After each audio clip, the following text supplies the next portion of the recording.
خير ما نبدأ به لقاءنا الكريم المبارك هذا تلاوة العطرة من كتاب الله عز وجل.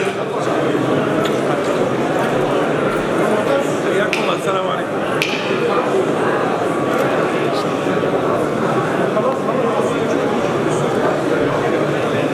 حياكم الله. حياكم الله. سلامات لكم جميعا. حياكم معك لو معك حقيقة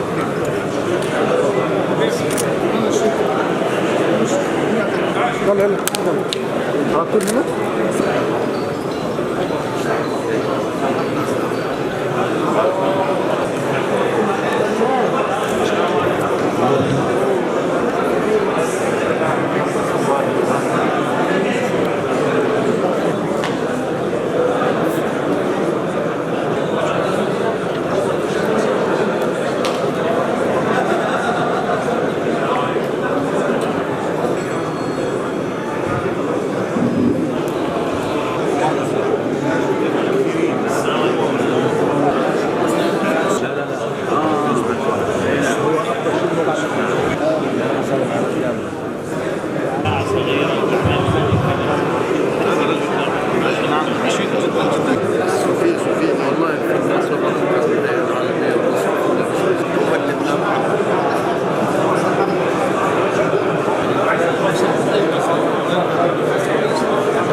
ما كان محمد أبا أحد من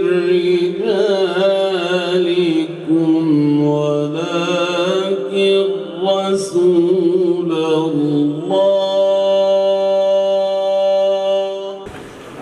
ولكن رسول الله وخاتم النبيين. يا أيها الذين آمنوا اذكروا الله ذكرا كثيرا. الهجوم على النبي صلى الله عليه وسلم والدفاع عن النبي صلى الله عليه وسلم مسألة شرف بالنسبة لنا.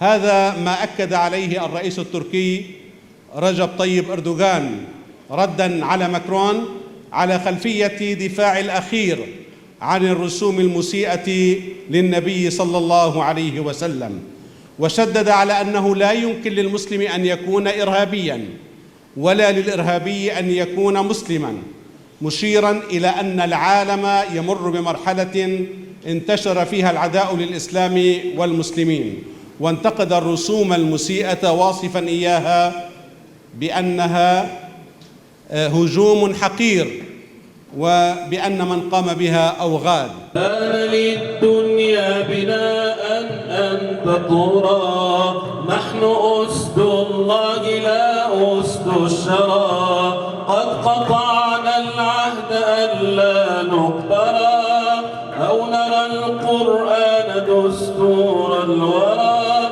كل شيء ما سوى الدين هبا.